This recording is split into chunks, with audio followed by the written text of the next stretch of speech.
Hi all of you. ആമസോണിലും ഫ്ലിപ്കാർട്ടിലൊക്കെ sale നടക്കുകയാണ്. ഞാൻ കുറച്ച് ഐറ്റംസ് ഒക്കെ മേടിച്ചിട്ടുണ്ട്.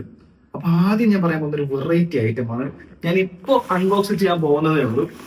ഓക്കെ, എനിക്ക് ഫസ്റ്റ് ഇംപ്രഷൻ ആണ്. എന്താണ് നമുക്ക് നോക്കാം.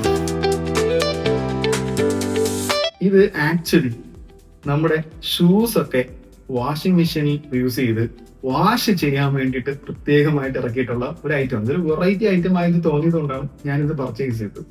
അപ്പൊ നമ്മുടെ ഷൂസ് ഒക്കെ എടുത്തിട്ട് ഇവിടെ സിബ് ഉണ്ട്, ഇത് തുറന്ന് ഓപ്പൺ ചെയ്തിട്ട് നമ്മുടെ ഷൂസ് ഒക്കെ ഇതിനകത്ത് ഇടുക. ഓക്കെ, ഇതിനകത്ത് ഇട്ടതിന് ശേഷം ഇതുണ്ട്, ഇതിനകത്ത് ഈ ബ്രഷ് പോലെയുള്ള പാർട്ടിക്കിൾസ് ഉണ്ട്. അപ്പൊ ഷൂസ് ഒക്കെ നമ്മൾ ഇതിനകത്ത് ഇട്ടിട്ട് നമ്മൾ ഈ സിബ് ക്ലോസ് ചെയ്യുക.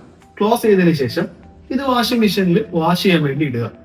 ഓക്കെ, അതിനുശേഷം വാഷ് ചെയ്ത് കിട്ടുമ്പോൾ നമുക്ക് ആ ഷൂസ് ഒക്കെ വൃത്തിയായിട്ടിരിക്കും എന്നാണ് ഇവർ അവകാശപ്പെടുന്നത്. ഇത് ഞാൻ മേടിച്ചത് ആമസോണിൽ നിന്നാണ്.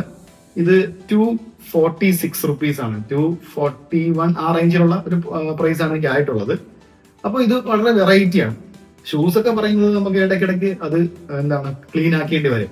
അപ്പൊ അത് വാഷിംഗ് മെഷീനൊക്കെ യൂസ് ചെയ്ത് ക്ലീൻ ആക്കി കഴിഞ്ഞാൽ നമുക്കത് യൂസ്ഫുൾ ആണ്. അതുകൊണ്ടാണ് ഞാൻ ഈ ഒരു ഐറ്റം മേടിച്ചത്. ഓക്കെ, അപ്പൊ നിങ്ങൾക്ക് ഇഷ്ടപ്പെട്ടാണല്ലോ, വേണമെങ്കിൽ മേടിക്കാം.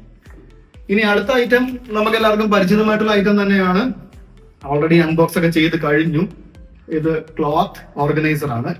അപ്പൊ നമുക്ക് വെറൈറ്റീസ് ആയിട്ടുള്ള നമ്മുടെ ഡ്രസ്സൊക്കെ ഷെൽഫിലൊക്കെ നമുക്ക് ഇത് ഓർഗനൈസ് ചെയ്ത് ഇത് ഒന്നിന് മുകളിൽ ഒന്നായിട്ട് അടുക്കി വെക്കാം. അപ്പൊ ഈ 4 വരുന്ന പീസിന് ഫ്ലിപ്കാർട്ടിന് 212 രൂപയേ ഉള്ളൂ. അപ്പൊ 4 വരുന്നുണ്ട്. സോ നമുക്ക് ഒന്നെടുത്ത് ഇങ്ങനെ വെച്ച് ഇതിനകത്ത് ഡ്രസ്സൊക്കെ അടുക്കി വെച്ചതിന് ശേഷം അതിന്റെ മുകളിൽ അടുത്തെടുത്ത് വെക്കാം. അങ്ങനെ നമുക്ക് നമ്മുടെ ഷെൽഫിനെ നന്നായിട്ട് ഓർഗനൈസ് ചെയ്ത് വെക്കാൻ പറ്റും. ഇവിടെ ഡ്രസ്സ് വെക്കുന്ന സമയത്ത് ചരിച്ച് വെച്ച് കഴിഞ്ഞാൽ ഒരുപാട് സ്പേസും കിട്ടും. അതുപോലെ തന്നെ നല്ല ഭംഗിയായിരിക്കും. നമ്മുടെ ഷെൽഫിലാണ് നമ്മുടെ ഡ്രസ്സൊക്കെ വെക്കുന്നതെങ്കിൽ നന്നായിട്ട് ഓർഗനൈസ്ഡ് ആയിട്ടിരിക്കാൻ വേണ്ടിയിട്ട് ഈ ഒരു പ്രോഡക്റ്റ് യൂസ്ഫുൾ ആയിരിക്കും. ഇനിയും പല പ്രോഡക്റ്റുകളുണ്ട്, ഞാൻ നിങ്ങളെ വഴിയെ പരിചയപ്പെടുത്താം.